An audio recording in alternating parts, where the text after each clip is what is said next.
You're listening to Messianic Insight, the live podcast from Kehilat Etz Chaim, Tree of Life Congregation in Toronto, with Messianic Rabbi Ben Volman.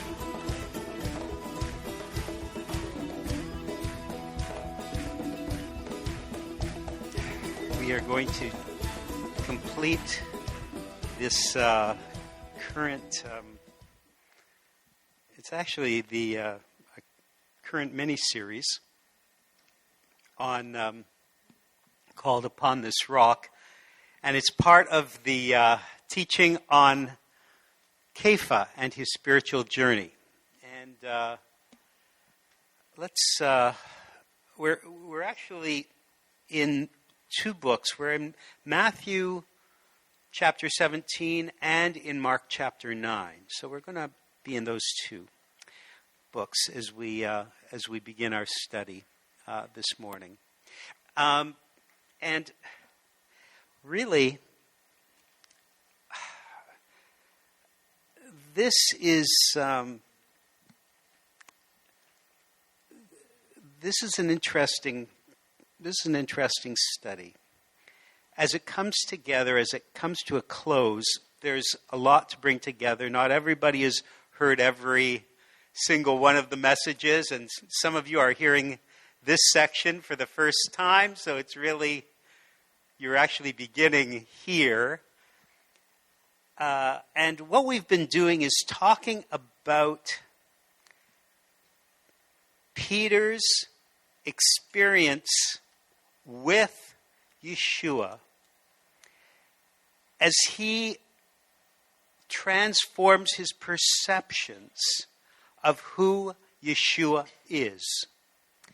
Now, there is literally no greater question that has seized hold of Western civilization than the question of who Yeshua is. This question is one of the questions that has totally intrigued Western civilization for 2,000 years. And Kefa, this simple fisherman, has to make sense of it literally over a few days. Within about a week, everything that he knows about Yeshua is about to change. And the truth is,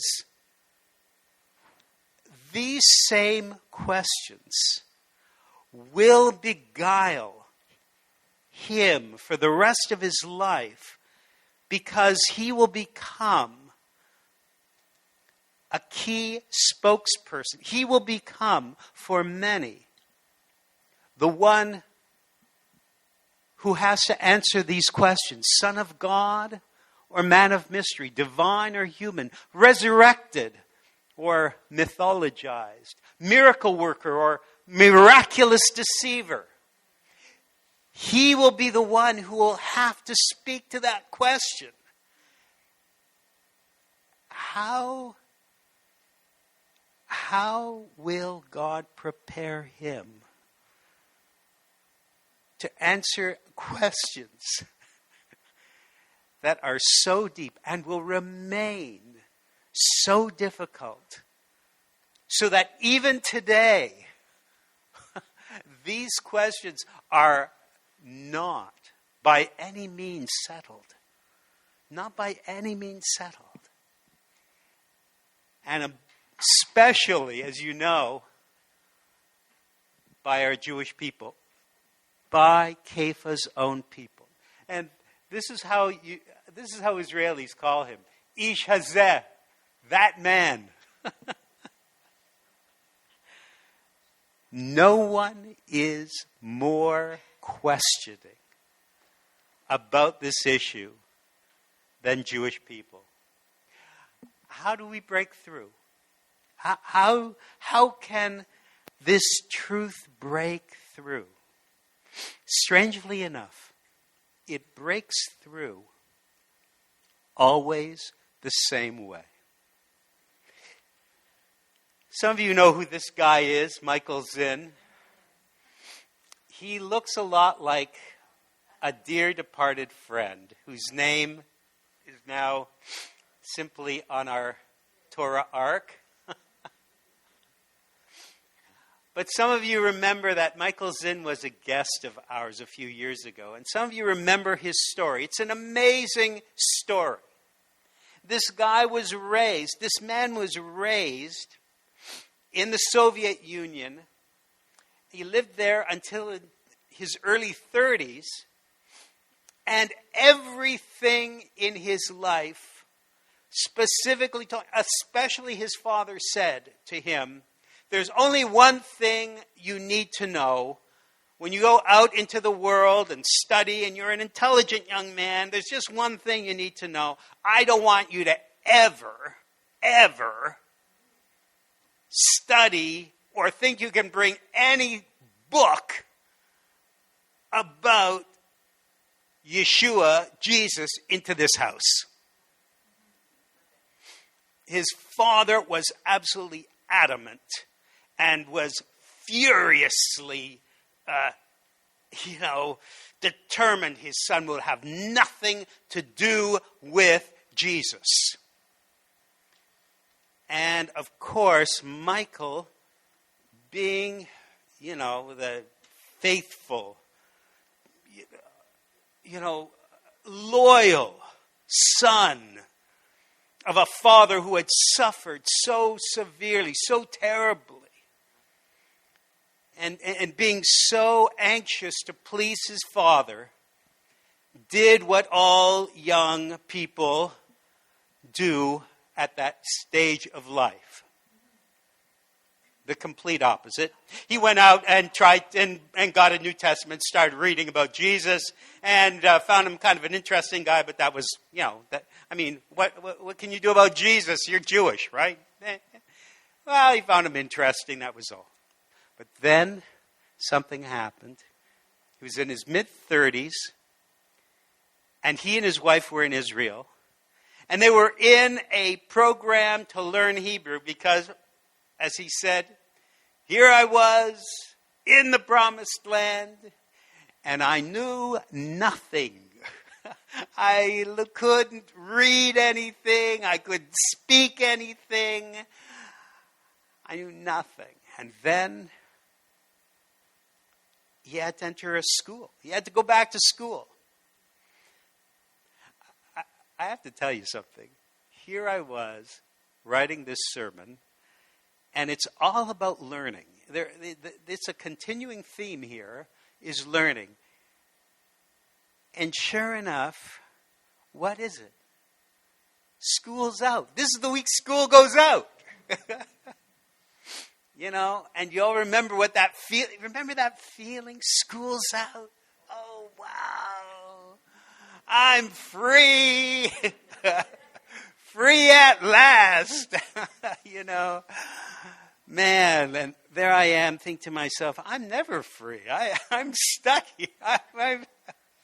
I'm chained to these books. Anyway, there he was back in school. He said, I'm 32 years old and back in school. He was really accepting about the whole thing, as you can tell. And he was miserable. The truth is, he was miserable. So were most of the other students in the class. Except for one couple. They were Americans and totally crazy. As he said, they were totally insane because they were happy all the time. And no matter how bad things were, they just never seemed to get upset. And finally, one night, he goes to their house, he and his wife, to complain and cry about how horrible things are. And the man says to him, I really can't help you, but I know someone who can. And that is how Michael and his wife, because they yearned to have peace with God, prayed to let Yeshua into their lives. Because you see, it is always the reality of Yeshua that breaks through. It's not that we convince anyone. it is not that all the scriptures suddenly make sense to us, but rather his reality breaking through. And in some ways, this is what must happen to Kefa. Remember, we talked about Kefa at the beginning. You know, this everyman, the fisherman that everybody loves. You know, here he was, the guy who had followed faithfully, turned from fisher to fisher of men, followed the master, taken up leadership, strong, affable, and having a bold commitment to Yeshua that exceeds all others. But in certain ways, he really thinks he knows it all already. But he doesn't. He doesn't know it all. At the moment when Yeshua says to him, "Who do you say I am?" it is Shimon Kefa who answers, "You are the Mashiach, the Son of the living God," and blessings are promised to him for a future age. Remember, blessed are you, Simon Bar-Jonah. God revealed this to you. And on you I will give the keys of the kingdom. You'll have power to loose and to bind, all those things, all the promises which are coming for him. But then it's painfully revealed. Remember, I've on occasion mentioned the name of Alfred Edersheim, one of the great Jewish believing scholars of all time. Lived in the 19th century. He was also a brilliant advocate of Messianic believers gathering together. He was the one who created this phrase, "There's no crown without the cross." No crown without the cross. And you remember those words. Yeshua turned his back on Kefa saying, "Get behind me, Satan." Because Kefa is saying, no, that can't be. You're the Messiah. You can't go and be killed. Get behind me, Satan. You're an obstacle in my path. Your thinking is from a human perspective, not from God's perspective. The affections that made Kefa a loyal follower must not interfere with the calling of Messiah ben Joseph. And that is the challenge. The challenge that Yeshua will face until the very last hour. He will always have that human inclination not to have to take up this cup. And so he has to tell Kefa, you don't get it. He is preparing them for a future beyond their imagining. And now he must prepare them for events that will be more significant than any that will happen since Mount Sinai. Think about it. The death and resurrection of Yeshua. Why is it that the world is still questioning it? Because there is no more spiritual significant event for Israel or the world since Mount Sinai. Some 1,600 years before. And so it is, Yeshua begins to prepare his disciples. We read that over a period of 6 days, he begins to try to teach them. And I think they must have spent some time preparing for the events of climbing a mountain. And here we see Mount Hermon. Mount Hermon is the mountain almost certainly that they will go up. As Matthew says, 6 days later. They will go up sometime, probably, Edersheim thinks, after Shabbat. Luke suggests it's 8 days, but Edersheim thinks actually they're both in agreement that sometime within the day, the night following Shabbat, Yeshua will lead his closest followers up the flanks of Mount Hermon. They won't go to the top. This is not about going to the top of the mountain. That's not only a long ascent, not only is that a difficult journey, but that's not his point. His purpose is to go up into the mountain specifically to find a place to pray. And this is what it looks like. If you're up in the flanks of Mount Hermon, this is what it looks like, even today. You can see that there are a lot of places where you can find privacy. Here, Yeshua and his three closest disciples, his Talmidim, gather here. But Mount Hermon has another spiritual memory for us. How many of you remember Psalm 133? Hine matov u'manayim, shevet achim gam yachad. How good and pleasant it is for brothers to live together in harmony, like the fragrant oil on the head that runs down over the beard of Aaron and flows down the collar of his robes. It's like the dew of Hermon that settles on the mountains of Zion. For it was there that Adonai ordained the blessing of everlasting life. This is an amazing psalm because we don't usually think of it as messianic. And yet you can see here that this is exactly the sort of experience. Here we see Yeshua and his disciples gathered to have one mind in understanding. Here, they will see more clearly than ever who he is as the Anointed One.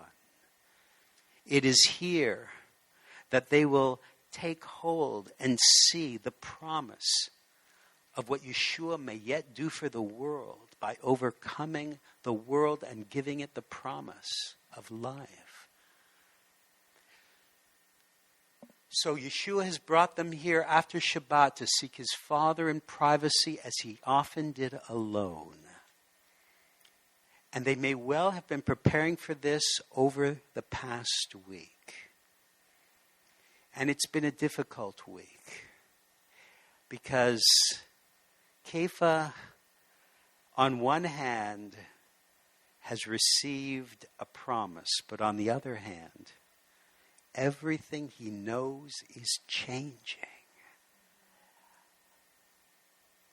While they're praying, Luke puts it this way. While he was praying, the appearance of his face became different, and his clothing became white and gleaming. Matthew says his face shone like the sun. Mark, his garments became radiant and exceedingly white. Now the rabbis actually tell us that this kind of light is called Ziv HaShekhinah, radiance of the Spirit.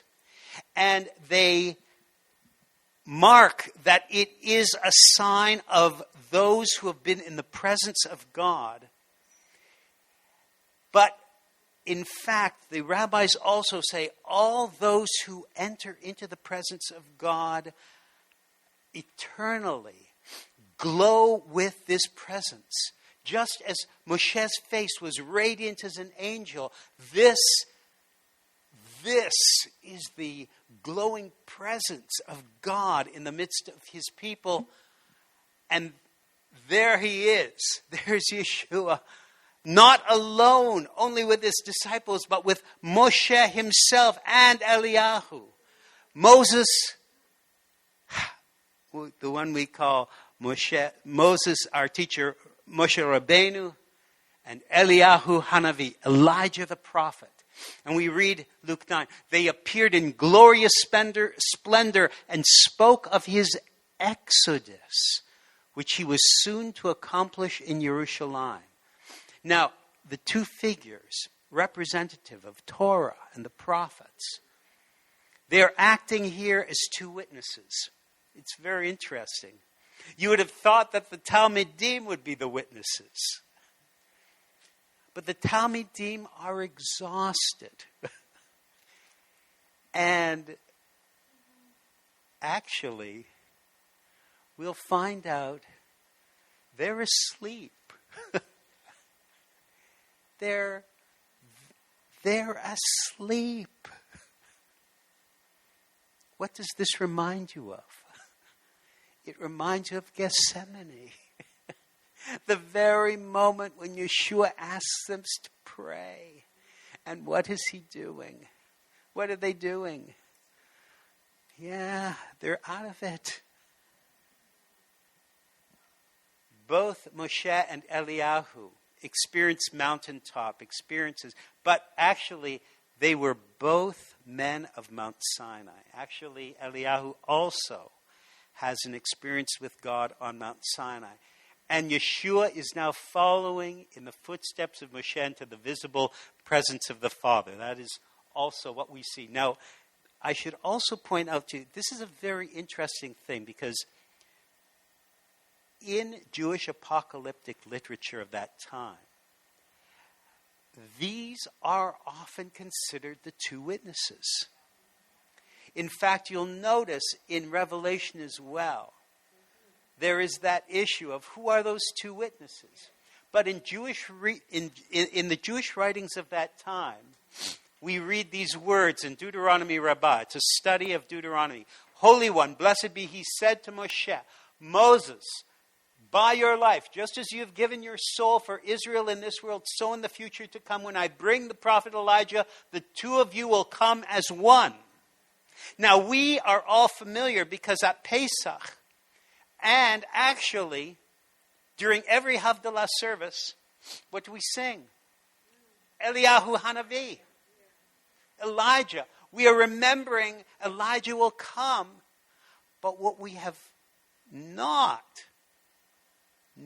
understood so well is that Moses and Elijah are twin figures in Jewish apocalyptic thought.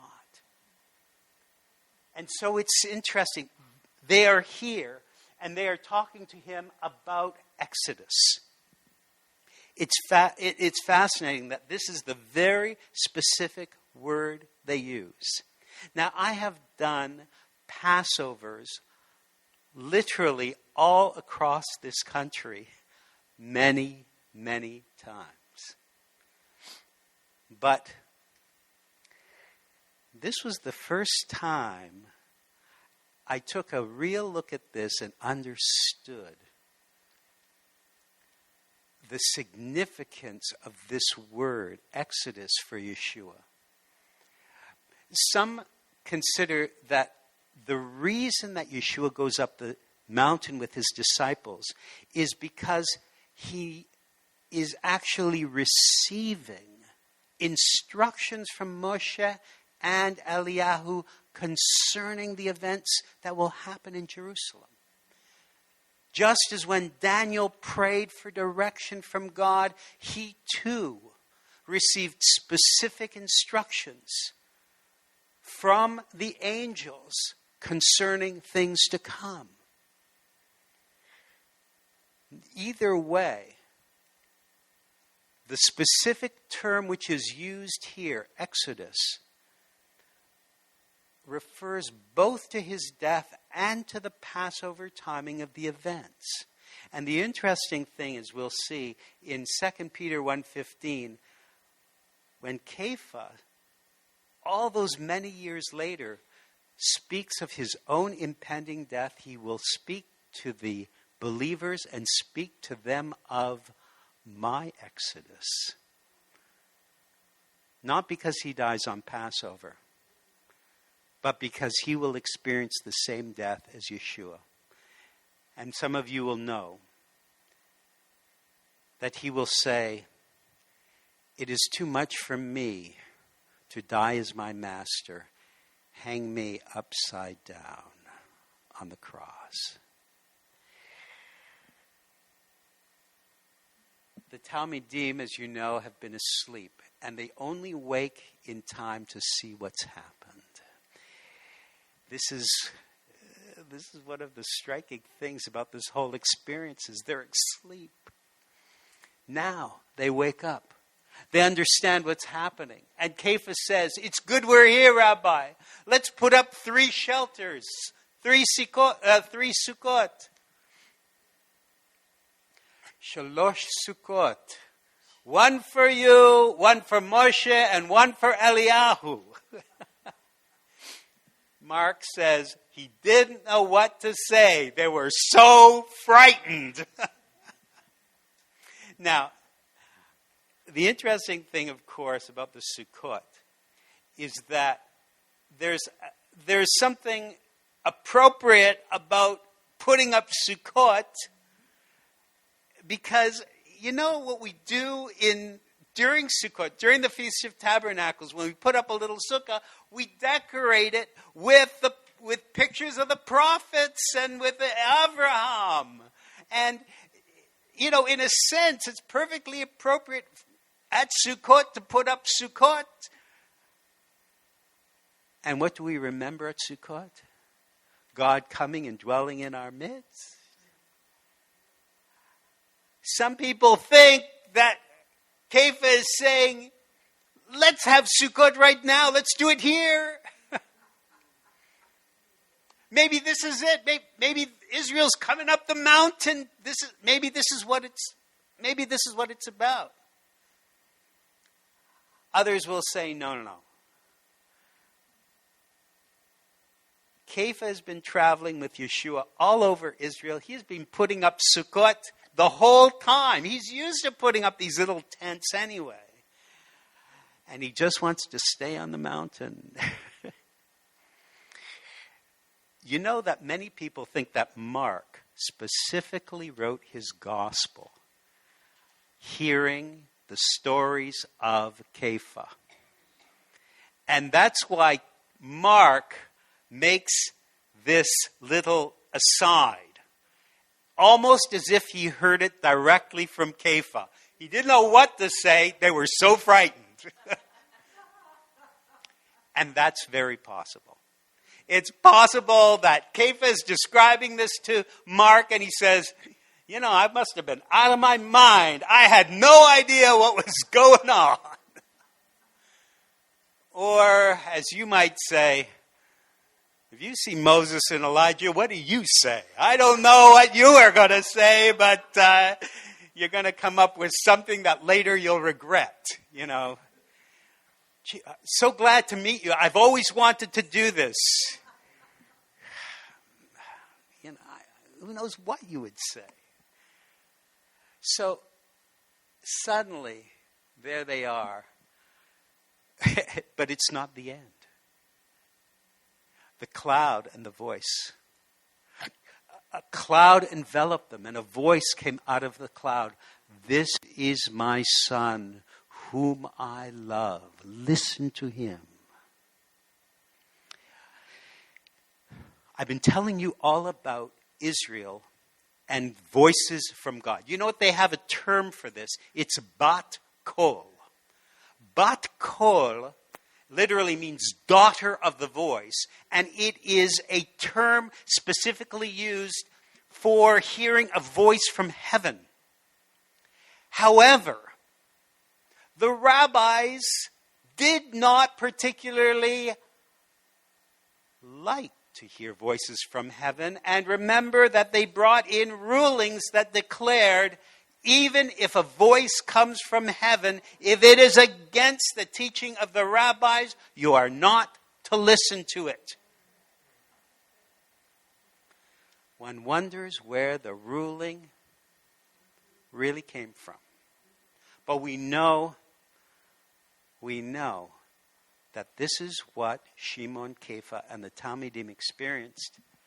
This is my son whom I love. Listen to him. The same words literally in Matthew. This is my son with whom I am well pleased. Listen to him. Slightly different words in Kefa. But this is the point.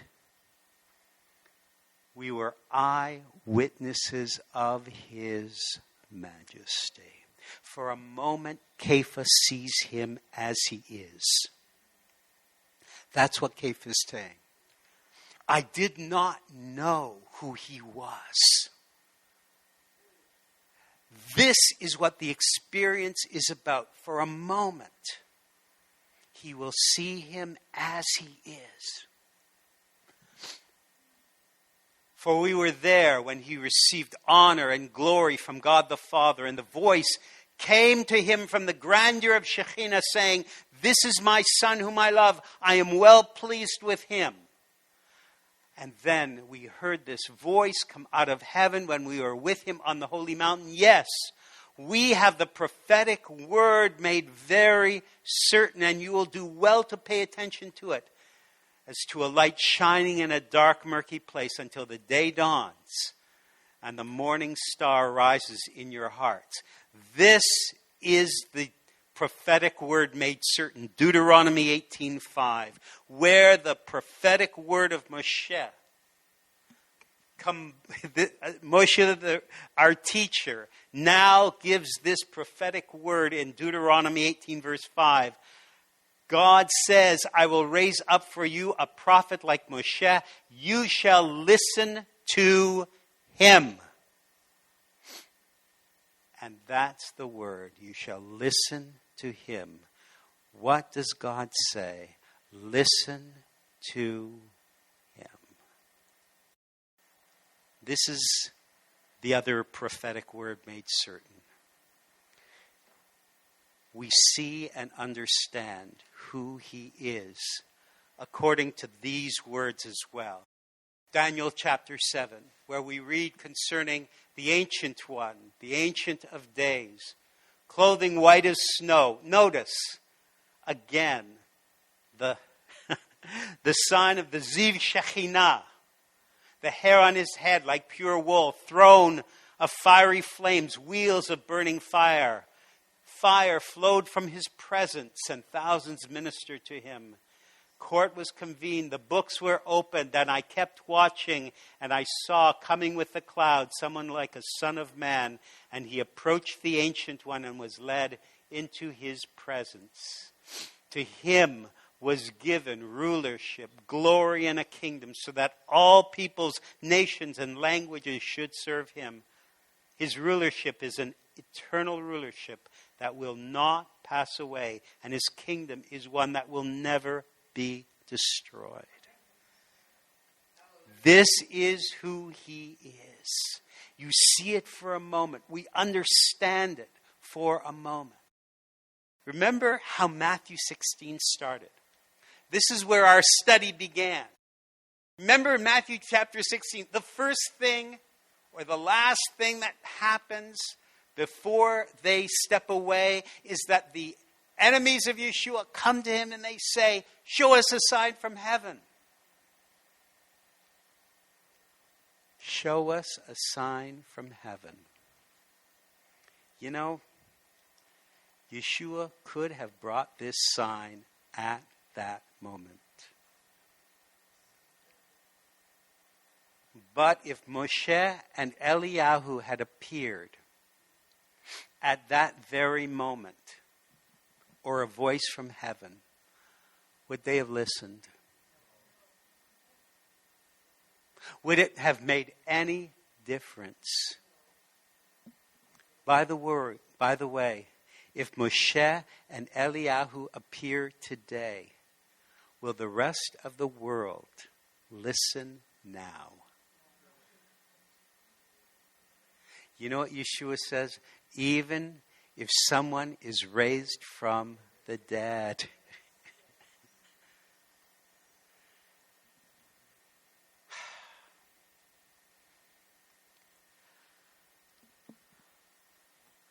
Think about who Yeshua is teaching.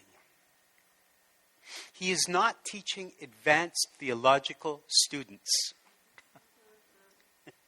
He is not teaching men who have been studying the vast theological literature of Israel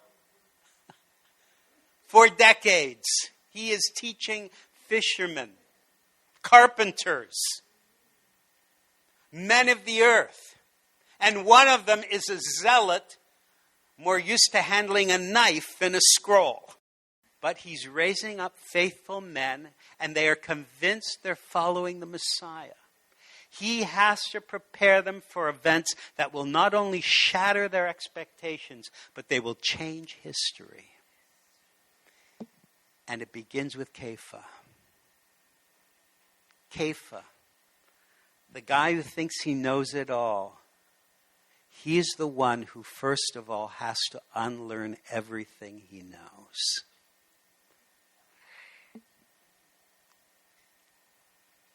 I love this film. Many years ago, it won an Academy Award for Best Film of the Year, A Beautiful Mind. It's a fascinating film because it's about a guy who knows everything. He's one of the most brilliant men of his generation, John Nash. Nash was so brilliant that when they literally brought him in to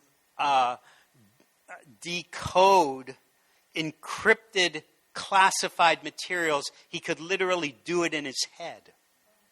He was one of the most brilliant mathematicians of his day.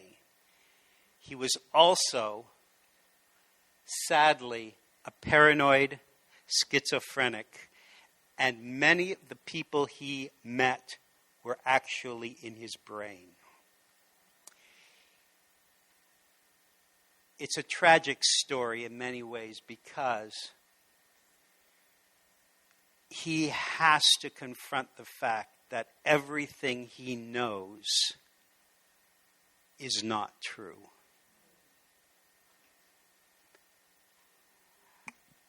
Everything he experienced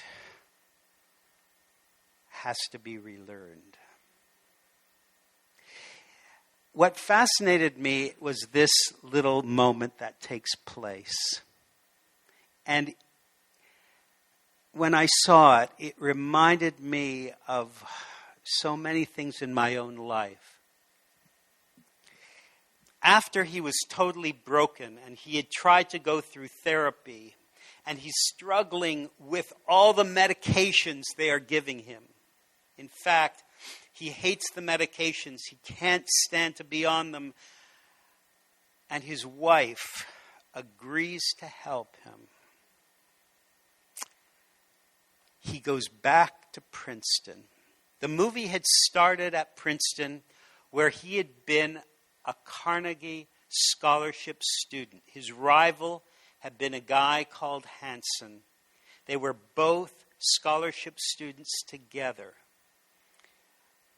But years later, he comes back to Princeton, and his old rival, Hansen, is now the head of the math department.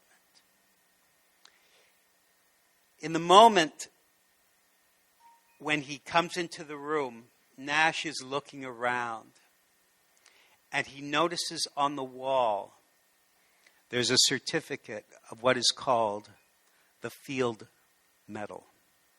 The Field Medal is given every 4 years to 2 or 3, at the most 4, of the most promising mathematics scholars in the world under 40. It is one of the most highly sought after awards in the world. And among mathematicians, just about the most sought after prize. Because this is what you are most likely to get before 40 if you can really do something. If you really have it. And this broken man looks around his rival's office. He notices the certificate, and he says to him, "You've won. See, you've won."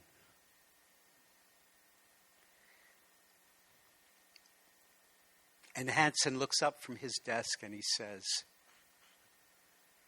"John, there are no winners.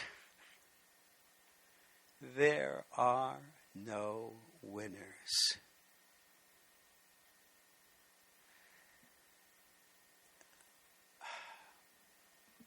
This is what John Nash really looks like. Hansen later granted him permission to work out of his library, and Nash learned to ignore his hallucinations, and by the late 70s, he was allowed to teach again, though he was never symptom-free. And in 1994, he won the Nobel Memorial Prize for Economics for his work on game theory. He had to accept he knew nothing. But it was that moment when his closest rival says to him, there are no winners. It's not about winning. Because we teach life, and life is not in a classroom. Life is not a classroom. There are no winners here. There's nobody here who's going to get the highest mark. You know what Yeshua said? The last shall be first, and the first shall be last. That's a good thing to remember if you came first in your class.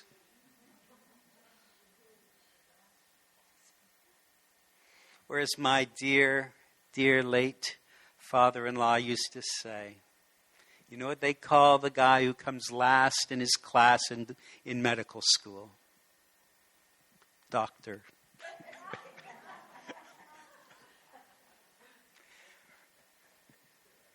We grapple with the unfair, painful realities of a fallen, cruel world, and where we have the task of letting light break through. And for a moment, light comes in, and Kefa is allowed to see Yeshua in his full identity.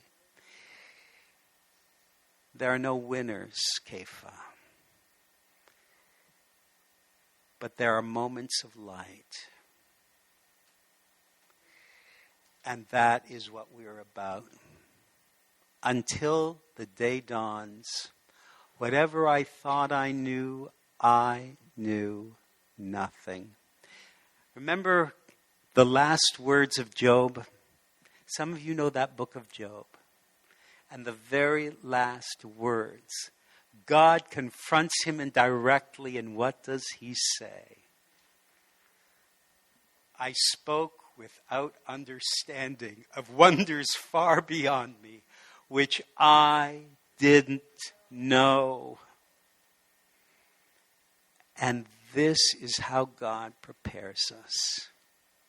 You know, you may not be awake through every moment when God is trying to reach you. But he has a word for you.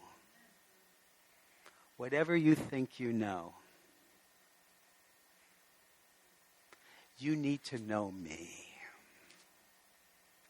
You need to know me. And what is ever living in you has to be me. You know, the path to heaven is paved with good intentions, but it does not lead there.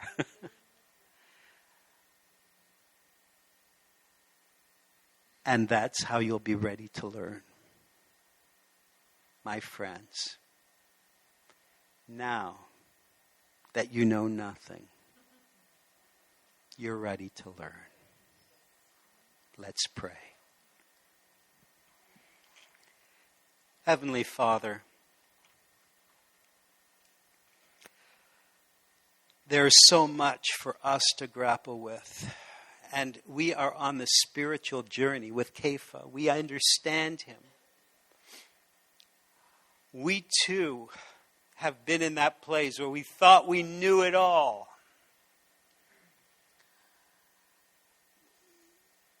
But the truth is,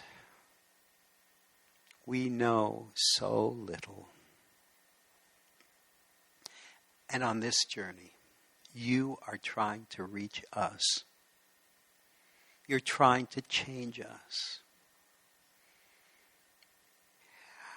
Lord, everyone who is here is on this journey. I don't know what we think we know. But Lord, you know what you are saying to us when you say to us, set aside what you think you know until you know me. It is about knowing you more fully. It is not what we do. It is not what we accomplish. It is not how high we rise, but how deeply you and your Spirit will move into our life so powerfully that people will see you living in us. That's what we need to learn. That is how you will break through. That is how the truth, the light, will break through into this world, which thinks it knows it all. Lord, lead us wisely. Lead us honestly.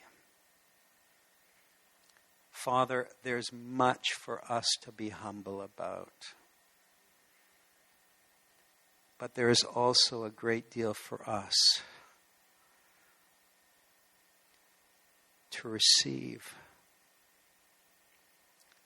Help us, teach us, guide us into the path of everlasting life. Lead us up Mount Hermon. That's where we belong. Help us to see Yeshua as he truly is. Help us to see that he is Lord of our situation. He is Lord over all things. That we need to give those things to him more completely than we have before. That whatever presumptions we have about our path, our future, our expectations, they need to be placed at your feet first. And that we walk forward in complete honesty and humility, ready to learn from you. Help us to stay so teachable, so open, that we can truly say, I've learned from the Master. And it's happening every day, day by day, step by blessed step. Amen.